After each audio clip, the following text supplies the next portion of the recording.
If you are getting a puppy in the near future, you want to watch this video before you bring your dog home. What I'm about to share with you is how you can ensure that your puppy gets the very best start. The first interaction that you have with your puppy, I'm sure you will be holding them. And I'm going to tell you, just like I do to all of our team members here at DogiZone, that carrying puppies around is dangerous. These small puppies, if they're dropped, almost guaranteed will have a broken leg or much worse. So get down on the ground when you're holding your puppy. Don't walk around standing, because you never know when that puppy might decide to wiggle and try to jump out of your arms, and we've seen the results of what that can do. So when you're holding your puppy and sitting on the ground with them, what I would encourage you to do is just give your puppy a gentle hug when you find that they're struggling or they're trying to get out of your arms. And what we're doing by giving them that gentle hug is we're just applying light pressure, very similar to how mom would with her puppies. She would apply pressure and she would release that pressure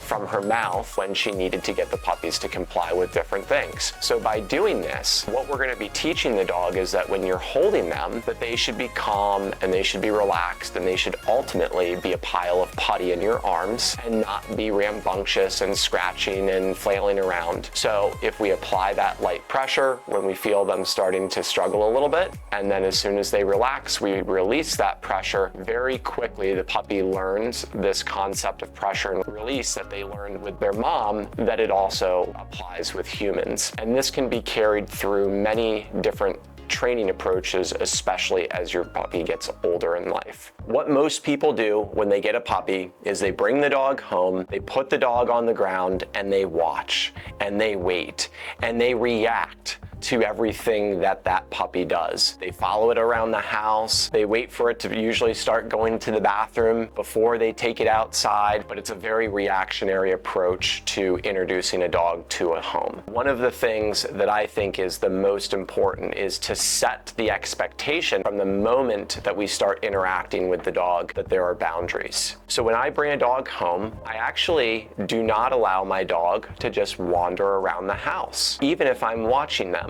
I put a leash and collar on my dog with the handle cut off so that it can't get snagged on anything, and I allow the puppy to walk around with a drag line on them that I can very quickly and easily grab a hold of. And generally I will actually walk the dog around and I will allow the dog to have interactions that are very intentional. So if we set the expectation early on that you get to wander around and do whatever it is that you want, then that's the expectation that we are really setting for the life of your dog. I want you to take into consideration how we deal with human babies. We do not leave human babies wandering around the house, not watching them, but yet this is what we do with our puppies. And I want you to recognize that by providing a lot of structure and reducing the amount of freedom that your dog has from the moment that you bring them home will actually set you up to be able to provide your dog with more freedom than they will have ever received had you not done that, because they've learned how to do things the right way from the very beginning. As you will probably try to spend all of your time with your puppy as soon as you get them, we know that you will eventually have to leave. And it's very important to actually start practicing leaving before it's actually time to leave. And the way that I would encourage you to do that is to utilize a crate with your puppy. Your crate should be located in the busiest portion of your house and is not something that you should use only when you leave. We want to teach the puppy that it's a fun and safe place for them to go, hang out, and relax. So we can feed them in there, we can have our water for them in there, we can throw toys and let them play in there. We don't want to immediately put them in there, shut the door, and leave them. That will certainly create barrier frustration, which is one of the biggest challenges that people have when they're crate training their puppy. So put them in while you're home, make sure that you can stay in the room, and when they're in there, we don't look at them, talk to them, or touch them. You can smile and wave to interact with them, but we want to make sure that we're not constantly walking by and engaging the puppy. That will teach them that life can take place around them without them being involved, and that we're not going to interact with them at every single moment, which is very nice when you have an older dog